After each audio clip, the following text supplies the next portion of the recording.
दर्शकहरू नमस्कार। कार्यक्रम खबर प्रवाहमा स्वागत छ। म सुदीप थापाको। हामी खबर प्रवाहमा एक विशेष खबरको फरक धारबाट चुरोसम्म पुग्ने जमर्को गर्नेछौँ अबको केही बेर।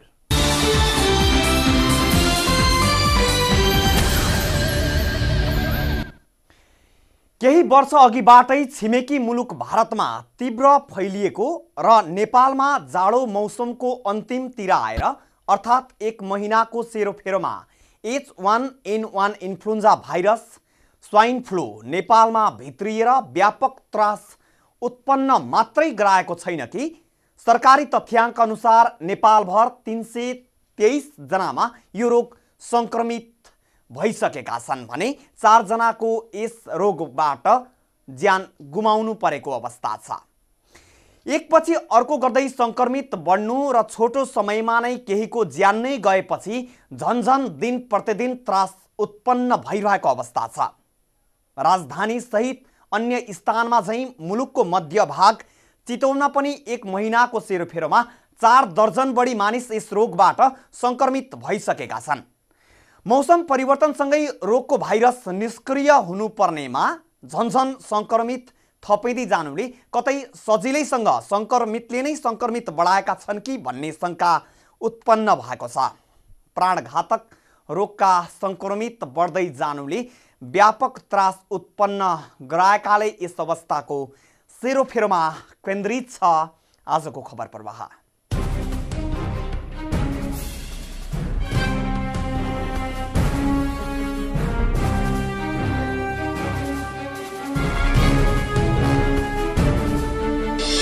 बढ्दै गरेका स्वाइन फ्लू संक्रमित। स्वाइन फ्लूले निम्त्याएको त्रास।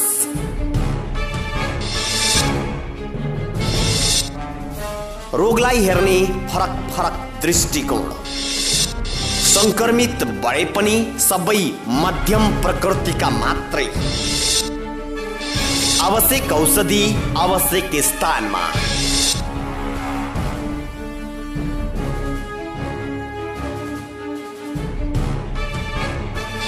त्रासमै नआत्ती हाल्न चिकित्सकको आग्रह।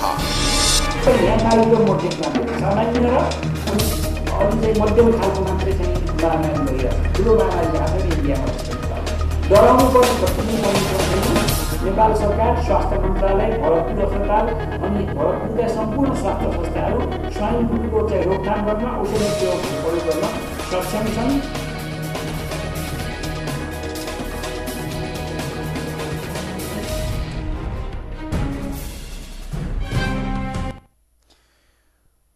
सुँगुरमा देखिने यो भाइरस पहिलो पटक मेक्सिकोमा मानिसमा देखा परेदेखि अन्य देशमा हजारौंको ज्यान लिइसकेको र लाखौंलाई संक्रमित बनाएको यो भाइरसले छिमेकी मुलुक भारतमा पनि यत्रतत्र फैलिएर यस वर्ष मात्रै 1000को हाराहारीमा मानिसको ज्यान लिइसकेको छ भने एक महिनाको सेरोफेरोमा मात्र नेपाल भित्रिएर 4 जनाको ज्यान लिनुका साथै सम्पर्कमा आएका 323 जना संक्रमित भएका छन्।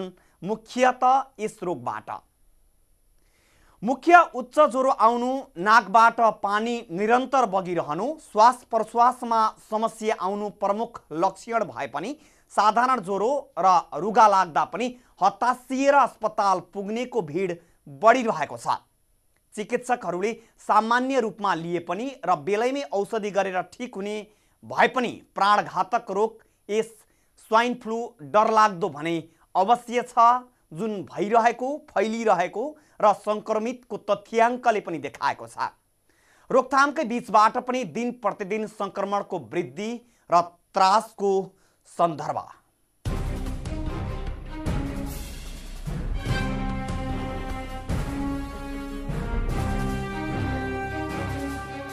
छिमेकी मुलुक भारतमा महामारीको रूपमा फैलिएर यस वर्ष मात्रै 1000को संख्यामा ज्यान लिइसकेको र कयौं संक्रमित भएका H1N1 इन्फ्लुएन्जा भाइरस प्राणघातक रोग स्वाइन फ्लू नेपालमा पनि भित्रिएर ठुलै त्रास उत्पन्न गराएको छ।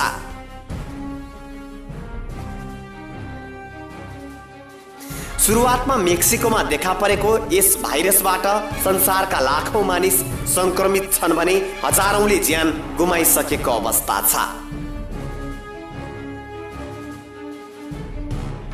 भारतमा केही वर्ष अगाडिबाट देखा परेदेखि नै र केही वर्ष अगाडिबाटै संक्रमितको संख्यामा वृद्धि भएसँगै प्रत्येक वर्ष 1000 को हाराहारीमा मृत्यु नै भइसकेपछि सीमा जोडिएको नेपालमा पनि भित्रन सक्ने आशंका रहेको थियो।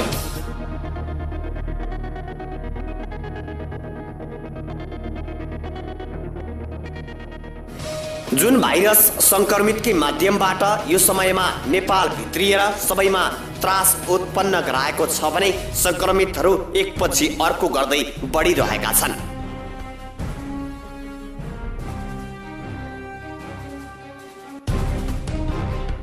समयले लगभग 1 महिनाको सेरोफेरोमा मात्रै दर्जनौंमा संक्रमित बनेको यो भाइरसकै कारण काठमाडौँको मोडल अस्पतालमा 50 वर्षीय स्थानीय महिला लक्ष्मी श्रेष्ठको उपचारको क्रममा मृत्यु भएपछि त झन् यत्र तत्र त्रास उत्पन्न भएको छर्लङ्ग छ।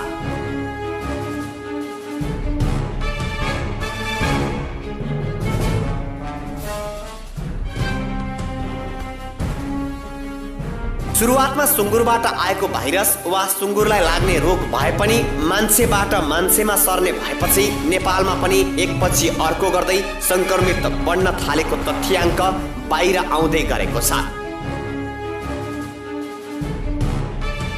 यता चितवन जिल्लामा मात्र विगतमा 1 महिनाको सेरोफेरोमा सुरुवातमा 4 जनामा देखिएको यस भाइरस आइतबारसम्म करिब 54 जनामा संक्रमित देखा परिसकेका छन्। हरेक पटक भरतपुर अस्पतालबाट पठाइएको रगतमा थोरै धेरै भए पनि स्वाइन फ्लूका संक्रमित देखिएका छन्, जसका मुख्य लक्षण नाकबाट निरन्तर पानी बगिरहनु, उच्च ज्वरो आउनु, जिउका केही भागमा आलस्यपन देखिनु मुख्य लक्षण भए पनि सामान्य ज्वरो आउँदा वा साधारण रुगाखोकी लाग्दा समेत अत्तालिएर जचाउन जानेको संख्या बढी मात्रामा देखिएको छ। 1 महिनाको सेरोफेरोमा चितवनमा मात्र 54 जना संक्रमित भएको प्रमाणित भएर समाचारहरू बाहिर आएपछि रोग अझै फैलिरहेको अनुमान सबैले गरेका छन्। चितवनमा गत 1 महिनादेखि स्वाइन फ्लूको अहिले महामारी नै सुरु भएको छ र यो महामारी सुरु हुनुभन्दा मैले 15 दिन पहिले नै महामारीको चाहिँ तपाईँको सुरु हुन्छ भनेर चाहिँ तपाईँको म भन्दा पूर्व मेसुलाई मैले जानकारी गराएको थिएँ र मैले चाहिँ तपाईँको के भनेको थिएँ भने यो रोग सम्बन्धी हामीले चाहिँ पम्पलेट पुस्तिकाहरू छापेर गरौँ, मिडियामा जाउँ भन्दाखेरि एउटा दुईवटा मात्रै भएछ, यो चाहिँ यस्तो भएको छैन भनेर उहाँले त्यति बेला मान्नु भएन र मैले लेखेका चाहिँ कुराहरू पनि लागु भएन। जब म चाहिँ तपाईँको चाहिँ हेर्दै 7 दिनपछि चाहिँ तपाईँको चितवनमा एउटा महामारी सुरु भयो र हामी महामारी सुरु भइसकेपछि हामीले चाहिँ यहाँ के गरेका छौँ भन्दाखेरि एउटा स्वाइन फ्लूको हेल्थ डेस्क छ। बिहान चाहिँ तपाईँको 8 बजेदेखि दिउँसो 3 बजेसम्म भरतपुर अस्पतालको परिसरमा स्वाइन फ्लूको हेल्थ डेस्क छ। त्यहाँ चाहिँ भरतपुर अस्पतालका कर्मचारी र जनस्वास्थ्य कर्मचारीहरू बसेर त्यहाँ मास्क कसरी लगाउने, अनि हात कसरी धुने, अनि चाहिँ भइसकेका बिरामीहरूलाई कसरी चाहिँ तपाईँको आइसोलेसनमा राख्ने भनेर, अनि औषधिहरू के खुवाउने, अनि कस्तो भएमा अस्पतालमा भर्ना गर्ने, कस्तो भएमा छुट्टै आइसोलेसनमा राख्ने भन्ने कुरा हामीले गरिसकेका छौँ। सामान्य बिरामी हुँदा पनि भरतपुर अस्पतालमा र्यापिड टेस्ट गर्न आउनेको संख्या बढ्दो देखिएको छ, जसलाई सहजै त्रास उत्पन्न व्यापक भएको छ भन्दा फरक नपर्ला। संक्रमणबाट जोगिनकै लागि अन्य क्षेत्रमा कार्य गर्ने व्यक्तिदेखि सर्वसाधारणसम्मले सतर्कताका लागि मास्क लगायत खानपान र दैनिकी गतिविधिमा पनि परिवर्तन आएको अगाडि देख्न सकिन्छ।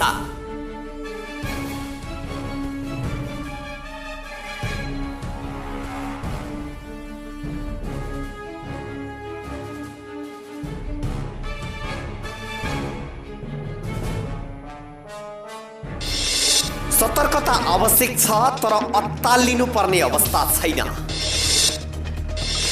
चितवन जिल्लामा जति पनि संक्रमित छन् ती मध्यम मात्रै हुन्। संक्रमितहरूलाई सामान्य औषधिले निको हुने चिकित्सकको भनाइ छ। सामान्य दृष्टिकोणले हेर्नुपर्छ। रोग लाग्यो भने तपाईँको ल्याब फ्रीमा हुन्छ, 4000 रुपियाँ बच्चा त्यसको रोग कन्फर्म गर्नलाई सरकारले फ्रीमा दिइरहेछ, सरकारले फ्रीमा औषधि दिइरहेछ, मिनिमम चाहिँ तपाईँको बेड चार्ज अस्पतालमा भर्ना गरिरहेछ। चितवनमा 2 संक्रमितहरू अस्पतालबाट निको भएर घर फर्किसकेका छन्। भरतपुर अस्पतालमा आइसोलेसन वार्ड भए पनि कोही पनि संक्रमितलाई त्यहाँ राख्नुपर्ने अवस्था छैन। रोग नियन्त्रण शाखा र भरतपुर अस्पतालले डेस्क नै राखेर रोगका बारेमा चेतना फैल्याइरहेको छ।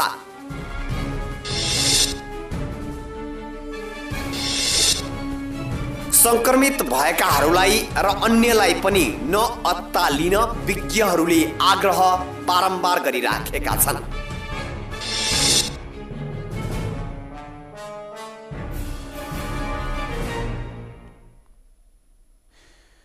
जुनसुकै अवस्थाका भए पनि चितवनमा संक्रमितको संख्या प्रत्येक पटक र्यापिड टेस्ट गराएर काठमाडौँ पठाएको पटकै पक्ष बढेर आएको छ र आइतबारसम्म हालसम्म यो तथ्याङ्क 54 जनामा यो भाइरसले स्थान जमाइसकेको छ। 54 जना संक्रमित भइसकेका छन्। भारतमा व्यापक फैलिएदेखि नै नेपाल सरकारले सतर्क रहनकै लागि नेपाल सरकारले स्वाइन फ्लूको एन्टी मेडिसिन पनि आवश्यक मात्रामा उपलब्ध गराएको भनिरहेको छ। रोग नियन्त्रण महाशाखाले पनि रोगलाई रोकथाम गर्नका लागि जति नै गरेका छौं भने पनि रोग दिन प्रतिदिन संक्रमित बढिराखेका छन् भने स्वाइन फ्लूकै कारणबाट हालसम्म नेपालमा समेत 4 जनाले ज्यान गुमाइसक्नु परेको अवस्था छ। यस्तै प्रत्येक दिन 3 देखि 4 जना भेन्टिलेटरमा राखेर काठमाडौँमा उपचार गराइरहेका समाचारहरू पनि बाहिर आएका छन्। चितवनमा मात्रै सुरुवातमा 4 जनामा संक्रमित देखिएकोबाट 1 महिनाको सेरोफेरोमा 54 जना संक्रमित भएको तथ्याङ्क बाहिर आइसकेको छ। धन्न चितवनमा संक्रमितहरू मध्यम स्टेजका मात्रै छन् जुन चिकित्सकहरूले भनिरहेका छन्। रोग नियन्त्रण शाखा चितवन र भरतपुर अस्पतालले रोगलाई फैलन नदिन पहल गरेको जस्तो देखिए पनि परिणाममा सुधार नदेखिएको स्पष्ट छ। चितवनमा 2 संक्रमितहरू अस्पतालबाट निको भएर घर फर्किसकेका छन्। भरतपुर अस्पतालमा आइसोलेसन वार्ड भए पनि कोही पनि संक्रमितलाई त्यहाँ राख्नुपर्ने अवस्था छैन। रोग नियन्त्रण शाखा र भरतपुर अस्पतालले डेस्क नै राखेर रोगका बारेमा चेतना फैल्याइरहेको छ।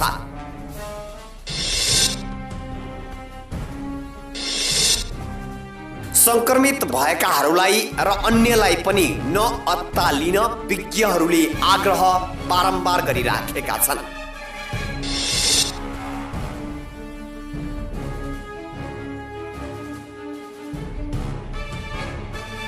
एक महिनाकै सेरोफेरोमा थोरै धेरै रोकथामको बावजुद पनि दौडान सहित एकपछि अर्को गर्दै चितवनमा मात्र 4 दर्जन बढीलाई संक्रमित बनाइसकेको यस प्राणघातक रोग स्वाइन फ्लूले यत्रचत्र जति डरलाग्दो भनेर त्रास उत्पन्न गराएको छ त्यसलाई स्वाभाविक पनि मान्न सकिन्छ।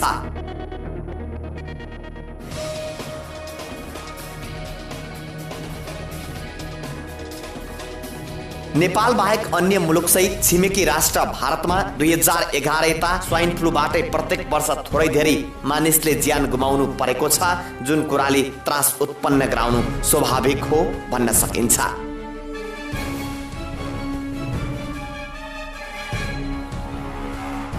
तर चिकित्सकहरूका अनुसार स्वाइन फ्लूका 3 चरण रहन्छन्। पहिलो, दोस्रो र तेस्रोमा विभाजन भएको यस प्राणघातक रोग स्वाइन फ्लू पहिलो स्टेज भनेको सामान्य हो जुन स्टेजमा सामान्य औषधिको प्रयोगले नै निको हुने चिकित्सकहरूको भनाइ छ।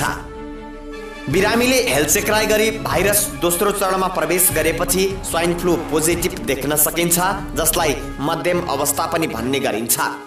चितवनमा संक्रमित सबै मध्यम अवस्थाका संक्रमित मात्र हुन्, जहाँ भरतपुर अस्पतालबाट 2 जना संक्रमित निको भएर घर फर्किसकेको अवस्था छ भने स्वाइन भाइरसकै एन्टी मेडिसिन 5 जना बाहेक अरूलाई चलाउनु पर्ने अवस्था छैन। जतिजना बिरामी यहाँ भएछन् त्यसमध्ये 2 जना मात्रै कोरोना भएर गए।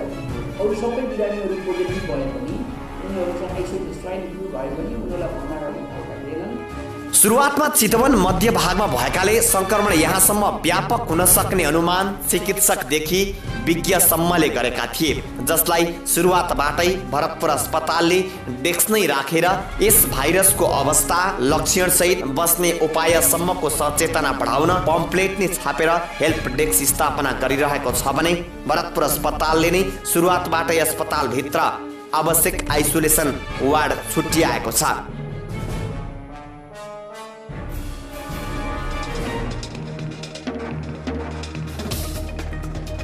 तर चितवनमा 4 दर्जन संक्रमित भए पनि हालसम्म आइसोलेसन वार्डमा राख्नुपर्ने अवस्था भने छैन। यता जनस्वास्थ्य कार्यालय चितवनको रोग नियन्त्रण शाखाले पनि यस रोगलाई न्यूनीकरण गर्नका लागि सचेतनामूलक कार्यक्रम गरिरहेको जस्तो देखिन्छ।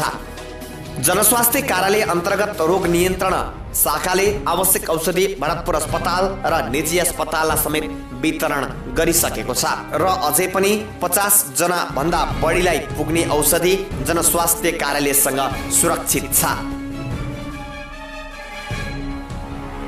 तर पनि चितवनमा एकपछि अर्को गर्दै संक्रमितहरूको अवस्था बढ्दै जानाले कतै सचेतनामूलक कार्यक्रममा कमी त भएका होइनन् भन्ने प्रश्नहरू महत्त्वपूर्णका साथ अगाडि आउन थालेका छन्। अनि सँगै रोगलाई जति नै नियन्त्रण गर्दै पनि संक्रमित बढ्नुमा अर्को शंका पनि महत्त्वपूर्ण छ कि अहिलेसम्म संक्रमित पुष्टि भएकाहरूलाई भरतपुर अस्पतालले निगरानीमा फितलोपन देखाइरहेको जस्तो देखिएको छ। संक्रमितबाटै संक्रमित बढ्ने स्पष्ट हुँदाहुँदै पनि रोग नियन्त्रण शाखादेखि अझ अस्पतालले संक्रमितलाई चुस्त निगरानीमा राख्न नसकेको देखिएको छ, जुन भरतपुर अस्पतालका मेडिकल सुपरिन्टेन्डेन्ट डाक्टर विजय पौडेल आफै स्वीकार्दछन्। भाइरस चाहिँ तपाईँको हावामा उड्छ, तपाईँले अहिले हावा रोक्न सक्नुहुन्छ, पानी रोक्न सक्नुहुन्छ, बतास रोक्न सक्नुहुन्छ। त्यो अहिले बतासमा उडिरहेको छ त्यो भाइरस। त्यो चाहिँ रोक्ने भन्ने कुरा के हो भने हामीले भइसकेका मान्छेसँग अरूलाई संसर्ग गर्न नदिने हो। हामीले आइसोलेसन गर्ने भनेको चाहिँ कुनै पनि बिरामी चाहिँ घरमा गएर बस्न सक्नेछ, अथवा भन्न पर्ने छुट्टै कोठामा बस्नुहोस्, मास्क लगाउनु, सबै परिवारका मान्छेले उमालेको पानी खानुहोस्, भिटामिनहरू खानुहोस्, धेरै रोग प्राप्त नखानुहोस्, सुक्ती चुरोट नखानुहोस्। बच्चाहरू र अरू रोग भएका वृद्धहरूलाई भइरहेको छ, उनीहरूलाई चाहिँ तपाईँको चाहिँ रुमसुम भएको धेरै मान्छेहरू भएको ठाउँमा नजानु पर्छ। हाम्रो चाहिँ के छ भने हामी स्वास्थ्य मन्त्रालय, रोग नियन्त्रण तथा तपाईँको महामारी महाशाखा, जिल्ला जनस्वास्थ्य कार्यालय, विभिन्न कार्यालय बलकोटहरूसँग छलफल गरेर हेल्थ डेस्क गरेका छौँ। त्यसमा औषधिदेखि लिएर रोकथाम गर्ने सबै उपायहरू छन्। अस्पतालमा आएर पोजिटिभ भएका बिरामीहरूको नाम हामीले बाहिर आउट गरेका छैनौँ, तर टेलिफोन गरेर तपाईँ सिरियस भयो भने अस्पतालमा आउनुहोस् भनेका छौँ। यदि पेसेन्टहरू सिरियस भयो भने भरतपुर अस्पतालमा विश्व स्वास्थ्य सङ्गठनले बनाइएको 6 बेडको आइसोलेसन रुम छ। अनि जनस्वास्थ्य कार्यालयको रोग नियन्त्रण शाखाले पनि जिल्लामा संक्रमितको संख्या 50 नाग्दा पनि प्रारम्भिक जस्तो वा सामान्य सचेतना फैलाएर टारिरहेको जस्तो देखिएको छ। अस्पतालमा प्रस्ताव गरिएको छ, जस्तै हेल्प डेस्क जो त्यहाँ सङ्क्रमण भएर आउने व्यक्तिहरू अनि बिरामीहरूको लागि चाहिँ सहयोग कक्ष भनेर चाहिँ स्थापना गरेको छ, जो चाहिँ हाम्रो भरतपुर हस्पिटल र जनस्वास्थ्यको संयुक्त रूपमा चाहिँ भएको छ। र त्यहाँ चाहिँ हाम्रो बिहान 9 बजीदेखि 3-4 बजीसम्म हाम्रो चाहिँ त्यहाँ चाहिँ स्वास्थ्य कर्मीहरू बस्नुहुन्छ र त्यहाँ चाहिँ आवश्यक पर्ने सल्लाह सुझावहरू चाहिँ दिनुहुन्छ। त्यस्तै हाम्रो विभिन्न सञ्चार माध्यमहरूबाट पनि अब यो सम्बन्धी इन्फर्मेसन सम्बन्धी लक्षण के हो, बस्ने उपाय के हो भन्ने कुराहरूको जानकारी दिने कामहरू पनि भइराखेको छ होइन। त्यस्तै अर्को चाहिँ जुन अब रत्नगर नगरपालिकामा अस्तिको चाहिँ स्वयंसेवी कार्यालय एउटा जुन सुमधुर स्वास्थ्य नेपाल र रत्नगर नगरपालिकाको सहयोगमा चाहिँ त्यहाँ ओरिएन्टेसन कार्यक्रम पनि भयो र त्यहाँ जिल्लामा हरेक पटक र्यापिड टेस्ट गराएर काठमाडौँ पठाएका मध्येबाट थोरै धेरै संक्रमित देखा परिरहेका अझै पनि छन्। संक्रमितहरू सामान्य भनेर सम्बन्धित सङ्घ संस्थाले सामान्य तरिकाले हेरे पनि विश्वव्यापी रूपमा प्राणघातक रोगको रूपमा चिनिएको छ स्वाइन फ्लू। प्राणघातक भए पनि भयानक डराउनु पर्ने अवस्था त छैन, तर चुस्त सतर्कता भने आवश्यक छ। लक्षण देखा पर्नासाथ चिकित्सकसँग देखाएर टेस्ट गराए प्रारम्भमै निष्क्रिय पार्न सकिन्छ यो भाइरसलाई। अस्पताल र सम्बन्धित निकायले सामान्य तरिकाले हेर्ने मात्र होइन, संक्रमित बढेकाले नजिकबाट निरन्तर निगरानी गर्न आवश्यक छ।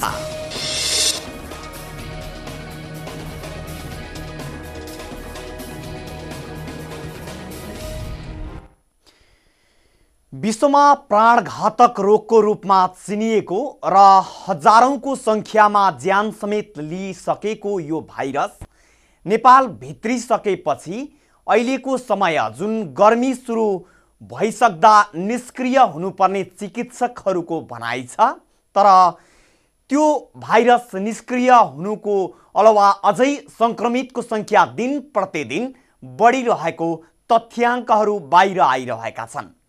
स्वाइन फ्लूलाई चिकित्सकहरूले नै हेर्ने कोणमा फरक फरक देखिएको छ।